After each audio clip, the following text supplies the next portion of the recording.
ദൈവവചനം കേൾക്കണമെന്നുള്ളത് ദൈവത്തിൻ്റെ ഒരു പദ്ധതിയാണ്.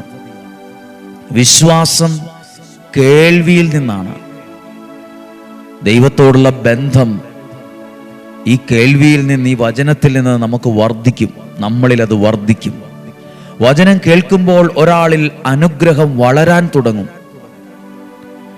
അനുഗ്രഹം വളരും, നമ്മളിൽ അനുഗ്രഹം വളരും. അത് നമുക്കൊരനുഗ്രഹമായി തീരും. ദൈവവചനം കേൾക്കുമ്പോൾ പരിശുദ്ധാത്മാവിൻ്റെ സന്തോഷം നിങ്ങളിൽ നിറയും.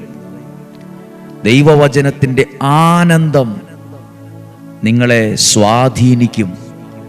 ഞാൻ ഒരാൾക്ക് വചനത്തെ അയച്ചു കൊടുക്കുമ്പോൾ ആ വ്യക്തിയോട്, ആ കുടുംബത്തോട് ദൈവത്തിൻ്റെ വചനം പ്രഘോഷിക്കുന്ന ദൈവത്തിൻ്റെ ശുശ്രൂഷകരായി മാറുവാണ്. പ്രഘോഷിക്കുവിൻ. ദൈവവചനം കേൾക്കുന്നവർ, അത് പ്രഘോഷിക്കുന്നവർ ഉണങ്ങിപ്പോകുന്നല്ല, അവർ സന്തുഷ്ടരാകും. ദൈവത്തിൻ്റെ സന്തോഷം അവരിൽ നിറയാൻ തുടങ്ങും.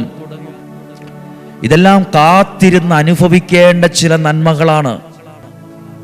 ഒരുപക്ഷെ ചിലർ ചിന്തിക്കും, ഞാൻ ഇത്ര നാളായി കേൾക്കുന്നു, പറയുന്നു, പ്രസംഗിക്കുന്നു, എവിടെ എന്ന് ചോദിക്കും. കാത്തിരിക്കുക.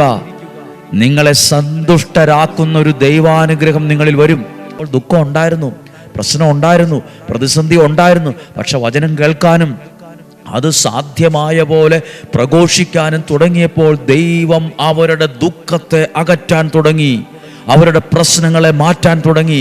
ദൈവം അവർക്ക് വേണ്ടി പ്രവർത്തിക്കാൻ തുടങ്ങി.